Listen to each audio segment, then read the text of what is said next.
Okay, so FOMC finally over. Jerome Powell, nothing has changed.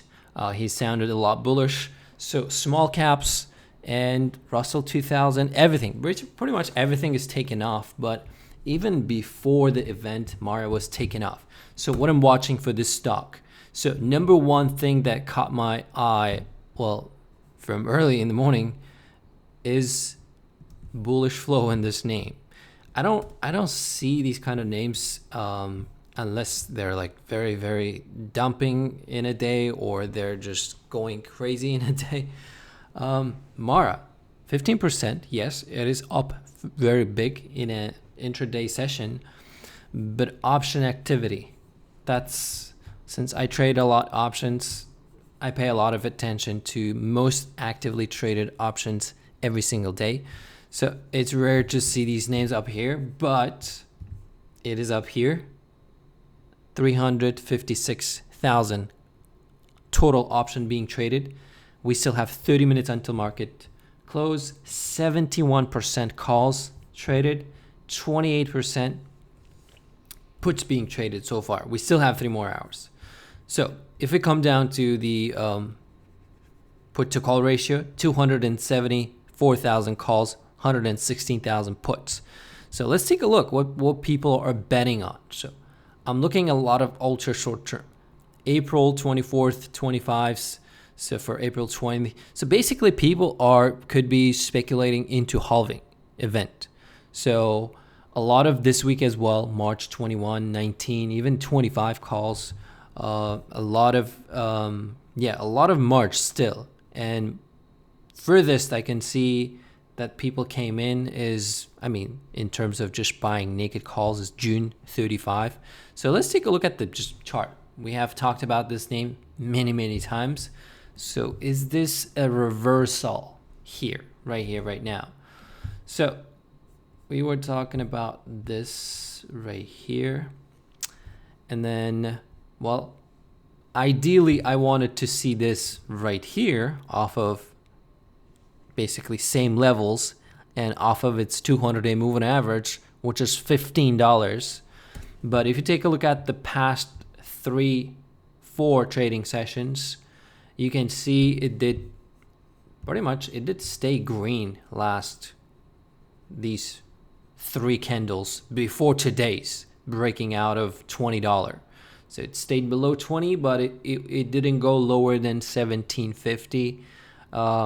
And now pretty big move, 15+% above its 22 resistance. So right here, right now, I'm going to be watching 2450. That's your resistance. I'll be watching 28. That's your resistance. I'll be watching $30. That's your resistance. Of course, there's a lot to fight through, a lot of levels to fight through because, well, emotions are still fresh. A lot of people holding the back at these levels. So last time we saw this pretty much happen is right here, right? So you saw pretty big run up, came down. As soon as it went up to these levels, selling pressure. This part was mostly basically the offering part, right?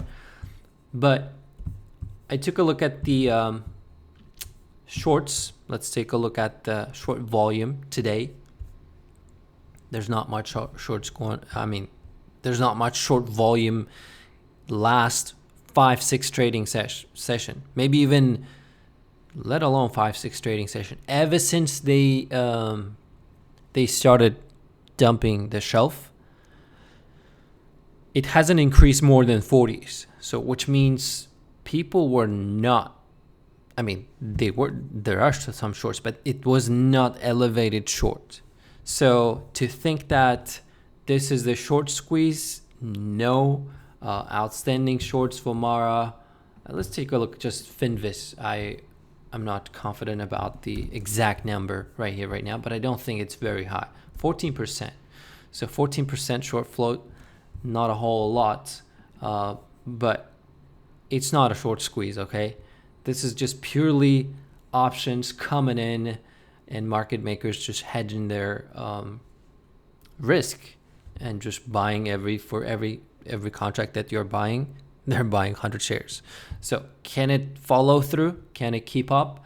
Yes, it will have, it's not going to be smooth ride, but it can do something like this. You remember this gap, pretty big move, gap, very likely. But compared to this move and this move right here, there's a lot of volume has been traded right here. Let's switch to weekly chart just so we can see. You see how low of a volume is this right here? So you want the stock basically to try to fight these levels with significantly more volume. If you look at the daily, yes, today volume is showing up. I will zoom in a little bit more just so you guys can see. Yes, today volume is slightly higher, maybe 15 million higher, but it's not higher than the recent averages, okay? That's why I'm not gonna think that this stock will shoot up to 30 bucks right here, right now, but it has to fight through these levels, 24.75, 28, 30, but right here, right now, even these levels of 23 to 24 is pretty decent resistance considering how many people are exchanged shares. I'll show you on a score right here. So it has to go through this level at least to follow through, and it shouldn't be just giving up this level, or at least it can do this. It can very well do something like this, just a little bit of an excitement, chop around, and closer to the halving, basically closer to April 16th, right? Or April 19th halving event, push higher. BTC was pulling back yesterday. I think it retraced about 10K or so. Today and yesterday, it is holding its 20-day moving average. So, but if you look at the 5 days, last 5 days, BTC in a downtrend, but it needs to clear that 70 into going into halving. So if BTC is, it's all dependent on what BTC is going to do.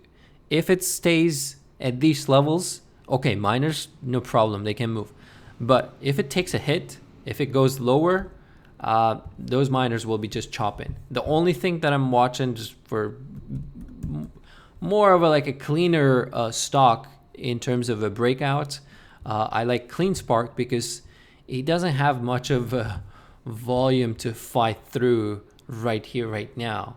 Because if you take a look at the how many times, how many days it closed at certain levels for the past this whole rally, you can see the highest close, this close right here, 20 something, $21 levels. These are all opening prices, okay? It never closed at these levels. It never closed at these levels. This is the highest. This is the highest. That's it. So if CleanSpark somehow gets above 21, I mean, I'm watching this name very closely, but Mara, there's a lot of resistance, but we shall see. We'll be updating it, but it could be a reversal. We shall see. But a lot of options. It needs to keep coming in, and volume needs to show up, most importantly. So that's the update for Marathon Digital.